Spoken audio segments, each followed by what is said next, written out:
आज हम electromagnetic waves के ट्रिक नंबर 2 की बात करेंगे। इलेक्ट्रोमैग्नेटिक वेव्स में पहला क्वेश्चन आता है फ्रीक्वेंसी और वेवलेंथ। वो मैंने आपको बता दिया था शॉर्टकट। गाड़ी एक्सयूवी इन माई रेंज, गाड़ी से गामा, एक्स से एक्सरे, यू से अल्ट्रा, वी से विजिबल, एक्सयूवी इन माई रेंज, इंफ्रा, माइक्रो, रेडियो।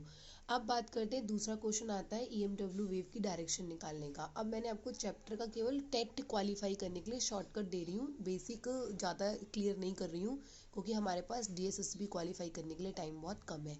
अब क्या होता है, एक क्वेश्चन आता है कि method to find the direction of EMW wave. वो आपको दे देगा कि इलेक्ट्रिक फील्ड एक्स डायरेक्शन में, magnetic field minus Z direction में, तो बताओ ईएमडब्ल्यू वेव कहाँ होंगी। हमेशा ये याद रखना, इलेक्ट्रिक फील्ड और मैग्नेटिक फील्ड एक दूसरे के क्या होते हैं, म्यूचुअली परपेंडिकुलर। कहीं पर भी परपेंडिकुलर वर्ड आता है इसका मतलब क्रॉस की एप्लीकेशन लगेगी। क्रॉस की एप्लीकेशन आप लोगों ने पढ़ रखा होगा। कैसे पढ़ रखा होगा कि ए क्रॉस बी इक्वल में क्या होता है आपके पास, ए बी साइन थीटा। ये क्रॉस प्रोडक्ट और डॉट प्रोडक्ट है। अगर आपको ये समझना है तो इसके लिए आपको मुझे मैसेज करना पड़ेगा। तो ईएमडब्ल्यू वेव क्या होता है, ई क्रॉस बी होता है। ओके, ई क्रॉस बी होता है। अगर आपको कोई कहता है कि electric field along X direction, तो magnetic field along Y direction, तो बताओ ईएमडब्ल्यू वेव कहाँ होगा। ये फिक्स होगा कि अगर ये एक्स है तो ये वाई है तो ये जेड ही होगा। क्या दोनों सेम डायरेक्शन में हो सकते हैं? नहीं। क्या दोनों अलग अलग डायरेक्शन में होंगे? हाँ। क्या ये ईएमडब्ल्यू वेव इनमें से किसी की भी डायरेक्शन से मैच कर सकता है? बिल्कुल भी नहीं। मतलब तीनों की डायरेक्शन अलग अलग होगी।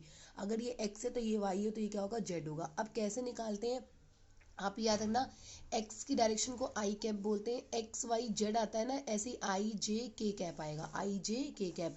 एक्स की डायरेक्शन को आई बताता है, वाई की डायरेक्शन को जे बताता है, जेड की डायरेक्शन को के बताता है। ठीक है, तो अब मैंने आपको बताया कि देखो, इसको आप क्या मान लो, इलेक्ट्रिक फील्ड, इसको आप क्या मान लो, मैग्नेटिक फील्ड। तो ये क्या हो जाएगा आपके पास, ईएमडब्ल्यू वेव।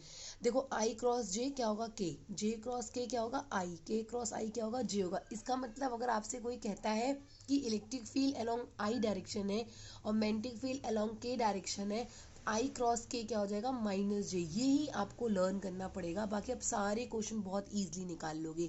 फिर मैंने शॉर्टकट ट्राई करने को कहा है। देखो, आई के बाद क्या आता है, जे, जे के बाद क्या आता है, के से वापस कहाँ हो, आई।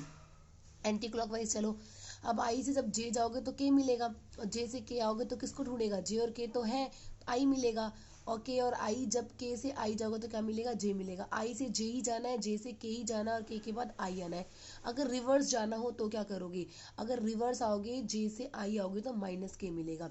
इसका मतलब अगर electric field along X direction है और magnetic field along Y direction है, तो ईएमडब्ल्यू वेव कहाँ पर होगा, जेड डायरेक्शन में। Thank you very much. कोई भी डाउट हो तो प्लीज़ मैसेज मी। कोई और वीडियो किसी चैप्टर की पहले रिक्वायरमेंट हो तो प्लीज़ इन्फॉर्म मी।